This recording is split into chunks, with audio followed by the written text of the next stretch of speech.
All right, welcome everybody. So it is Tuesday, July 11th, 2017. I am really excited to talk about a subject that I started really in the very early stages of my real estate investing career.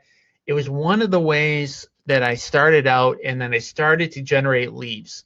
And so the biggest obstacle that many of us have in the very, very beginning stages of our real estate investing career is that we want to get started and we know that we need to generate motivated seller leads.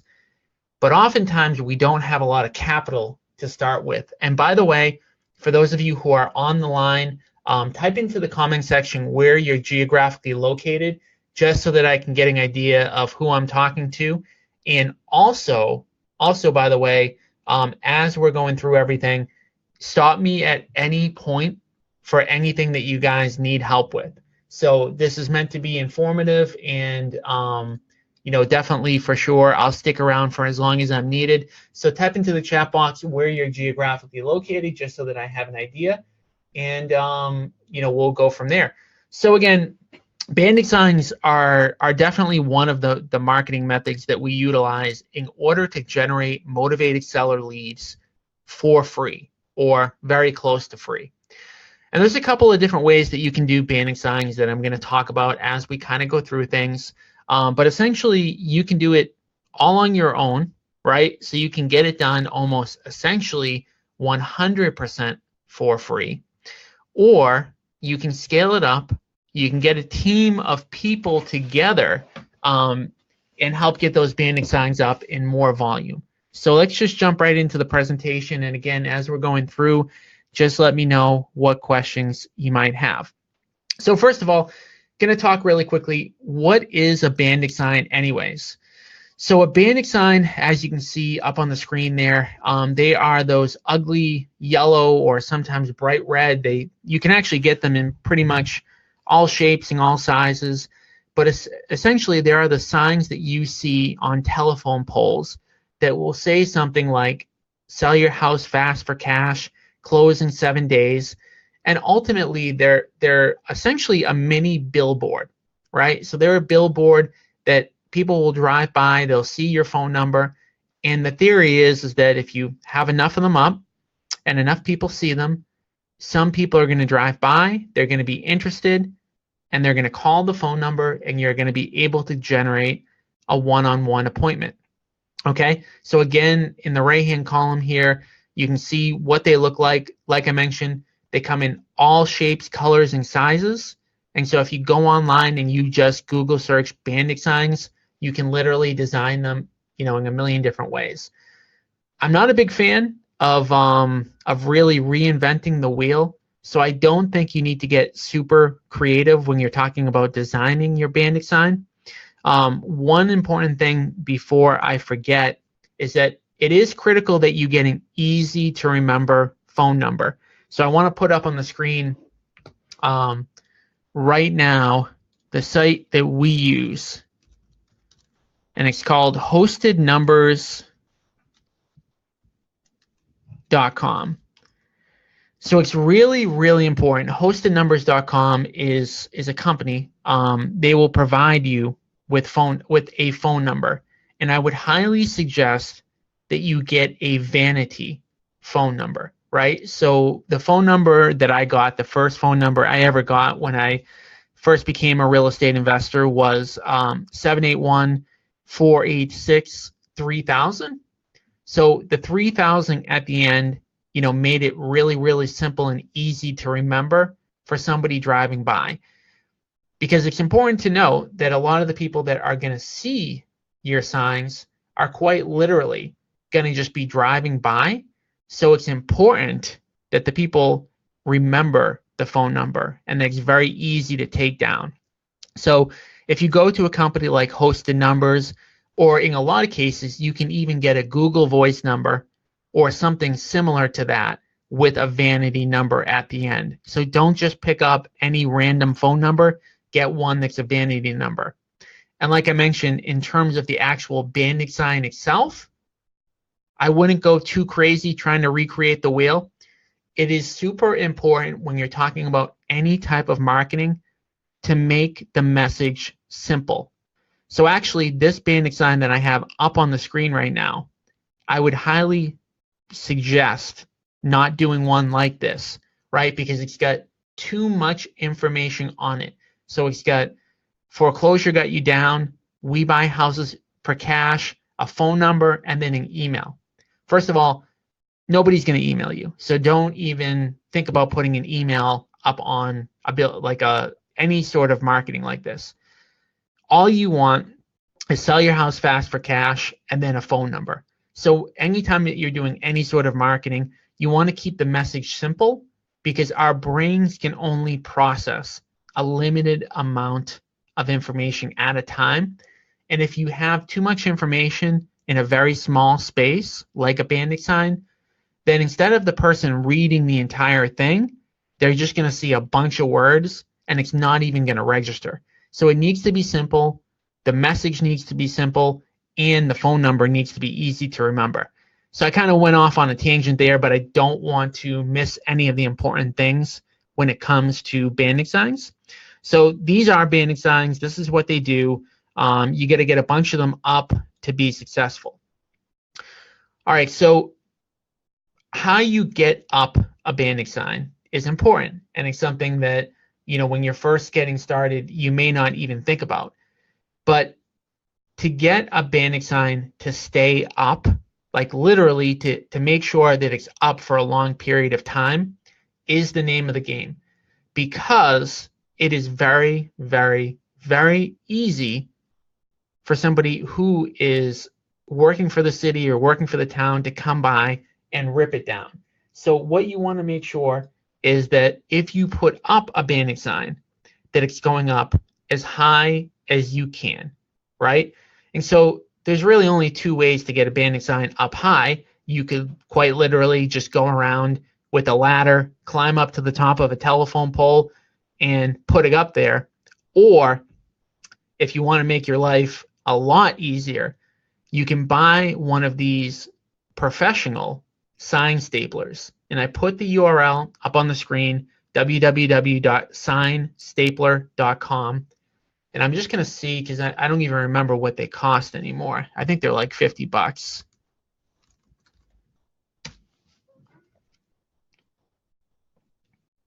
Right, and so you can see on the screen here, this actually guy who's demoing this right now. So it's as simple as what he's doing. You put the Bandit sign on one end of the sign, and then you're literally, you just put it up, and it allows you to take that sign and put it up, roughly speaking, about 10 feet in the air, 10, 11, 12 feet in the air.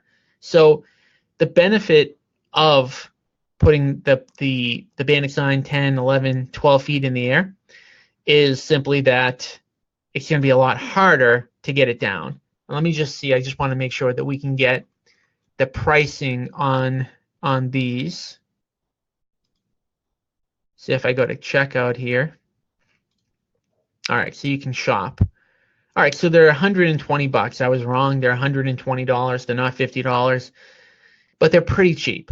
And so if you are going to do Bandit signs, I would say that this is 110% something that you absolutely need to do. I wouldn't say that it's even, questionable whether or not you want to get one of these sign staplers. And all right, so let me just continue on there. All right, and so in order to do it, you need to get the sign stapler, and then you also need to order the signs. So like I mentioned, I wouldn't go super, super crazy with what the sign actually looks like. I would keep it really simple, and I'm just going to actually pull up right now what I would do. I typed Bandit signs into Google. I think the one that we used to use all the time was Dirt Cheap Signs. Yep, here it is. So I can definitely recommend this company for sure, dirtcheapsigns.com. And let me just find an example of one that I would recommend. All right, so right here. Really simple investor sign number 1. We buy houses, and the phone number. And again, the reason why you want a really simple sign is because people are going to be driving by or walking by this sign, and you need to grab their attention. So it is more important than ever that the message be simple, because as we know, most of our attention, whether we like it or not, is glued to our phones, right? And so if somebody has to work, if they have to work to see a sign, most likely they are not going to even see it. So for example, there's a huge difference between this investor sign number 1 and this one here. Exit the rat race for good, CEO income from home, a phone number, and then another message. Now, for this particular business, this obviously is not a real estate investing business sign, but you may need that many words for that type of business, but for sure, you're not going to need as many as something like this or a sign like this. Let me just show you what I think the good ones would be. This one here, investor sign number 1.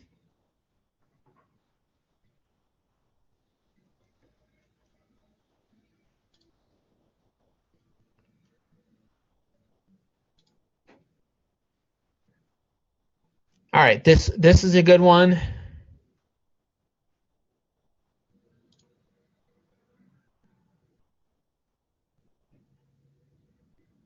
This one, it would be good, but it's too small.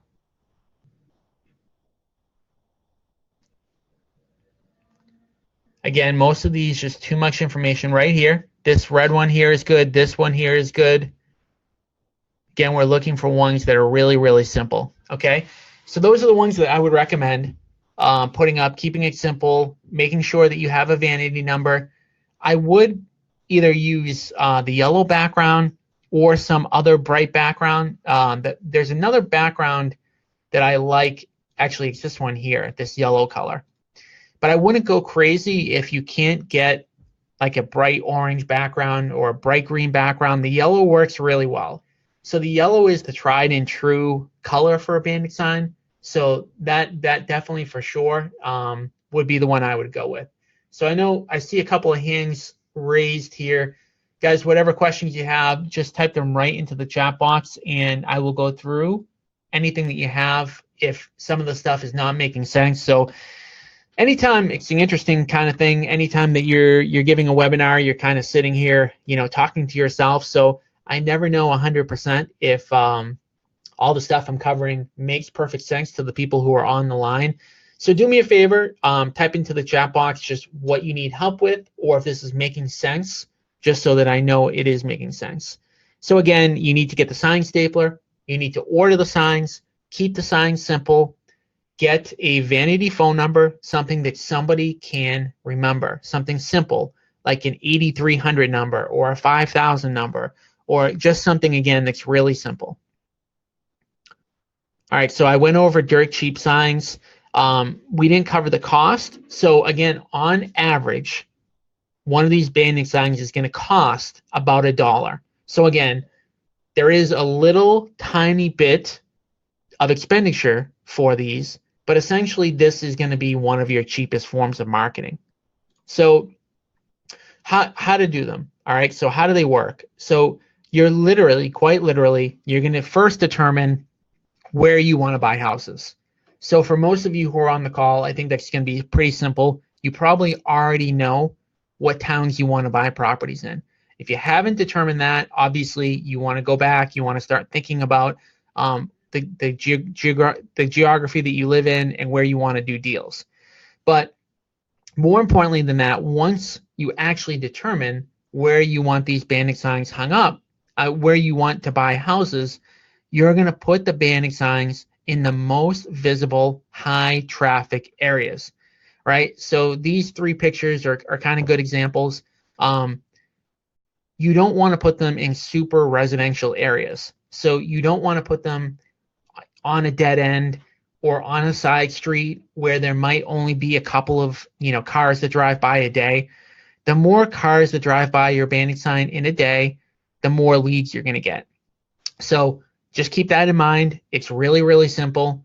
If there's a bunch of cars driving by at all points in the day, then that is a great spot for a bandit sign, right? And if you drive by the street and there's 10 or 15 cars that drive by in the entire day, that would be a street I would stay away from. So again, you're just looking for where eyeballs are, and that's really a pretty simple concept. So bandit signs in general, they work the same as any other billboard. So the way to think about a bandit sign is a billboard, except that it's smaller, and except that it will get ripped down. Okay. So the pluses of bandit signs over billboards is that you can put hundreds upon hundreds upon hundreds of bandit signs up. Now you could pay for hundreds upon hundreds upon hundreds of billboards, but more likely than not, you're not going to have the budget for that. So bandit signs, you can get theoretically almost the same impact as a billboard with a bandit sign over the volume. All right, so the results that we've seen, and again, we had huge success with bandit signs in the early stages of our investment career. I do want to put one caveat into this, where I just mentioned that bandit signs are definitely a very, very good low cost to almost no cost marketing method. But paid marketing for sure is my favorite. And when I say paid marketing, I mean spending much more than a couple bucks on the bandit sign and a few bucks on a sign stapler. So I'm a very, very big proponent of spending a lot of money on marketing. And the reason why is that, and I'm going to go into the mechanics of actually how you get bandit signs up and the results that you're going to see. It's really all about speed and the time, effort, and energy that you personally have to put in.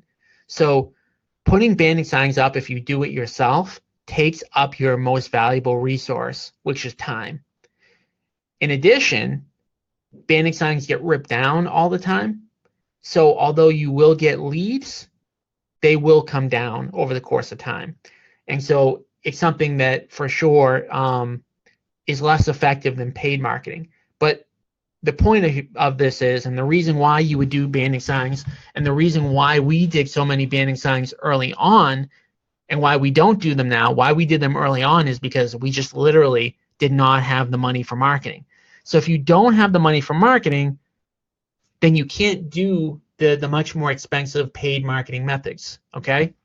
So bandit signs are a great way to start when you don't have marketing money.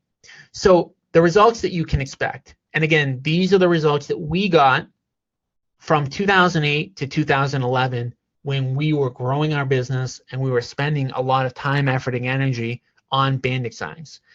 So the results that you can expect is that on average, for every 10 signs that you put up, you will get one lead. And when I say for every 10 signs that you put up, I'm saying that you're putting them up with a sign stapler. So you're putting them up super high, right? So that it's very difficult to get them taken down. And you're also putting them on super, super highly concentrated, highly busy areas. So if you're not putting them up high and you're not putting them in busy areas, and if you're not using the right sign, meaning the ones that I recommended a few slides earlier, your numbers are not going to be this good. But on average, you're going to get a call for every 10 signs that you put up. So the benefits of using bandit signs, like I mentioned, extremely low cost. They definitely get the phone ringing. For sure, they will get your phone ringing. You'll get good calls, you'll get bad calls, you'll get angry calls. There's very limited competition. So if you drive around to your specific area, you may see some bandit signs, but in general, there's not a ton of people that are doing this. And the reason there's not a ton of people doing this is because it is so labor intensive. So you literally have to be out every single week. Most bandit signs will last anywhere from 1 to 3 days in total, which obviously is super, super low, because if you put up a billboard, at a minimum, you're going to pay for a month. and you're going to get them up for a month. But with banding signs, you may only get them up for 1 day, for 2 days, for 3 days. So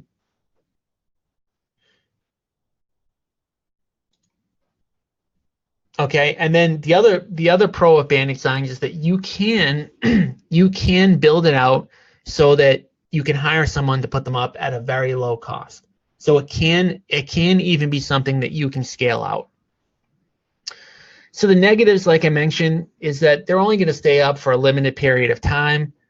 The other big negative, and this is definitely a big negative, is that you're going to get tons of complaints, okay? So there are people that work in every single town where their full-time job, quite literally, is making sure that there is no signage up in the city that's not approved. Banding signs are definitely frowned upon just in general. You're going to get angry people. I've had times where I was putting up a banding sign myself, and quite literally the person who was responsible for making sure the signs weren't up were driving by me. So you're going to run into some issues, and you're going to get angry calls, and you're going to get calls saying that you can't put them up, you're going to get fined, etc. And you can get fined, by the way. So that's another negative of putting up banding signs. Every city and every location within the United States is different. So in some areas, the enforcement of putting up banding signs is very, very strict, to the point where in some areas you may not even be able to do it. In other areas, banding signs will sometimes stay up for a very, very, very long time, and they're not really enforced whatsoever. So it really depends on your location, where you are geographically within the United States. You definitely don't want to put them up, like I mentioned, in super residential areas. So they're going to get taken down immediately. They'll get tons of complaints, and you're not going to really reach anybody anyways. So if you're putting them up on a side street or in a cul-de-sac or just in a neighborhood type area, you're not going to get leads, and those people are going to get angry, because the people that are on this dead-end street or this side street, they just don't like them. They're going to be ugly. They're going to say, they're going to call, they're going to complain. In more commercial type areas, people don't care as much because they don't live there. They're just kind of driving by. And that's where the traffic is anyways, so you want to make sure that you put them there. You want to make sure, if you can, to put them up very, very early in the morning or very late at night. Like I mentioned, I've been stopped myself by the person who's responsible from taking them down, and it's not really a great conversation to have. So this is, again, kind of one of the negatives of banding signs, is that you really have to do them during off hours to ensure that they're going to stay up, to ensure that you're going to be able to get them to be put up. You never want to use your cell phone number for multiple reasons. Like I mentioned earlier on, you don't want to use your cell phone for the mere fact that you probably don't have a number that you would consider a vanity number. But the second reason is that you do not want that person to have your cell phone, because again, you're going to get some very, very angry calls, and you want to be able to, if you need to, ditch that phone number. So if you buy a phone number for a company like hostednumbers.com, you'll actually be able to forward that number to your cell phone, right? The other benefit of a company like hostednumber.com, and the way that I use it, is that they actually pick up all my calls. So one of the big negatives of putting up banding signs is that you're going to get a bunch of these angry calls that you have to deal with, right? So you can't just ignore them. And half the calls you get are going to be angry, and half the calls you get are going to be leads. And so the way that I do it is, when I use the company hostednumbers.com, they'll answer all of my calls, and they'll filter them. So we'll filter them between the ones that are leads and the ones that aren't leads. And I'll know before I call back that person what the deal is, so that I'm not blindsided, so that I'm not just kind of playing Russian roulette, guessing whether or not this one is going to be a lead or whether this one is going to be someone who's angry. So they screen all the calls, and then from there, they actually dump the lead into my CRM. right? So after they take the call, they put the lead into my CRM so that it automatically notifies me via email and via text message that a lead came in. So the only other thing that I really want to discuss, and by the way, again, for those of you who are on the line, just type in any questions that you might have into the chat box, and I will get them answered. So want to make sure. So got a couple of comments about my audio being bad. I'm just going to type into the chat box how my audio is. How is my audio? If I need to adjust it, I can try to do that, but it doesn't seem like anything is set up incorrectly on my end.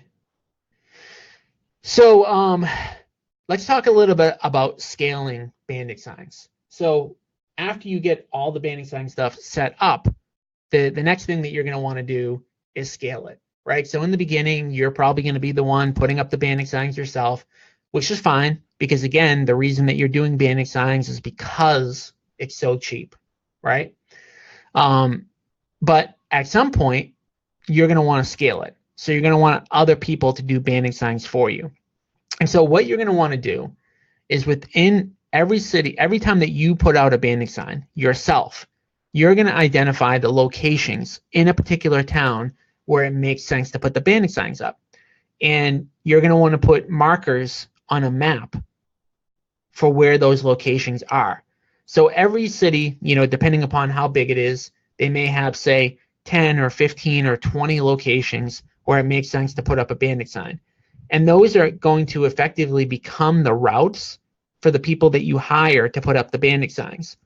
And so what you're going to want to do when you hire somebody to do the Bandit signs is you're going to give them the map, and you're going to put on Google Map what the best route for them to take is, right? Because if you don't tell the person, this is the first sign to put out, this is the second sign, and this is where it's located, this is where the third sign should be put up, and this is where that's located, they're going to be crisscrossing all over town, and they're not going to be efficient, and they're not going to be effective. And you want to make sure that if you're paying somebody, that you're getting the maximum, number of signs put up in the minimal amount of time. So you're going to quite literally give them your map. And then the second thing that you're going to want to do to know that the signs went up is you're going to have them take a picture of every single sign that they put up and then hand that in at the end of the day once they're done putting up the signs. And so the picture sharing software that I use, let me just put it up on the screen here. It's called Cluster, cluster.co.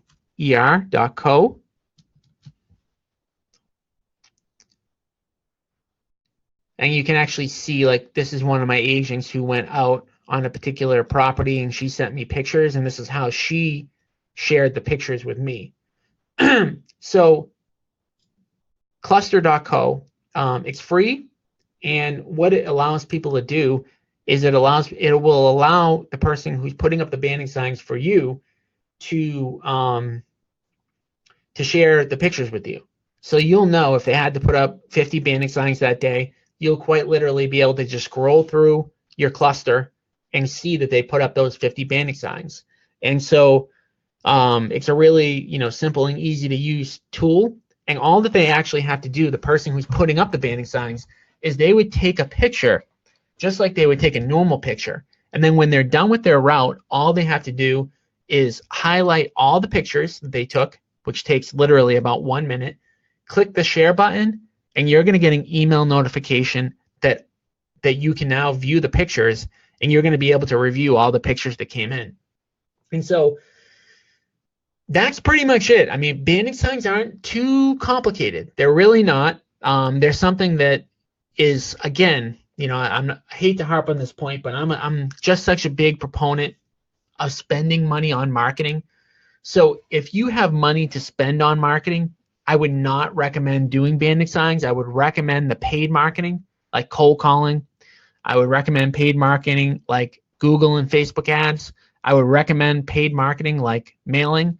And so we help people with all three of those marketing methods. And so if you want to learn more information about paid marketing, go to www.bookwithtom.com. Again, that's www.bookwithtom.com.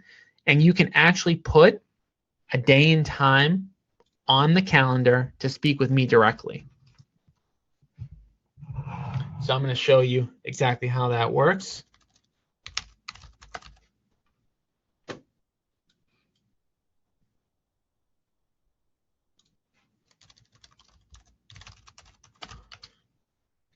So if you go to www.bookwithtom.com, you'll literally be hooked into my calendar, and you'll be able to see the next day and time that I have for availability, and you'll be able to select the day and time that you want to speak with me, right? So all that you need to do is go in here, select the day and time, select next, and whatever day and time that you select, we will be live on the phone talking.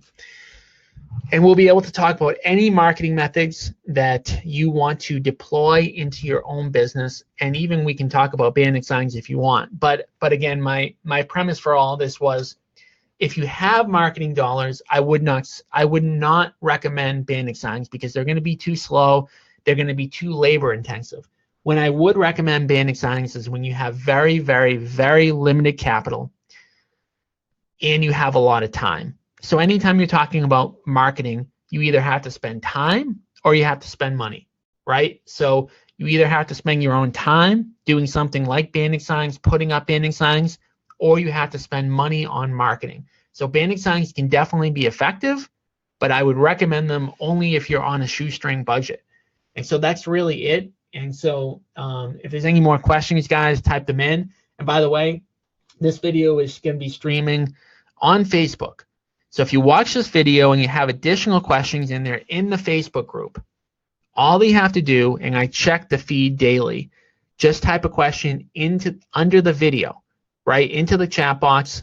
And so I will definitely answer any questions that you might have related to bandit signs or any other types of marketing. All right, so it's been good being on. And if you can, like, share this video, the more people that see the video, the better it is for me, and I'd appreciate it. So thank you guys for jumping on the call today. If you need anything else, let me know. If not, it was a good session. Thank you.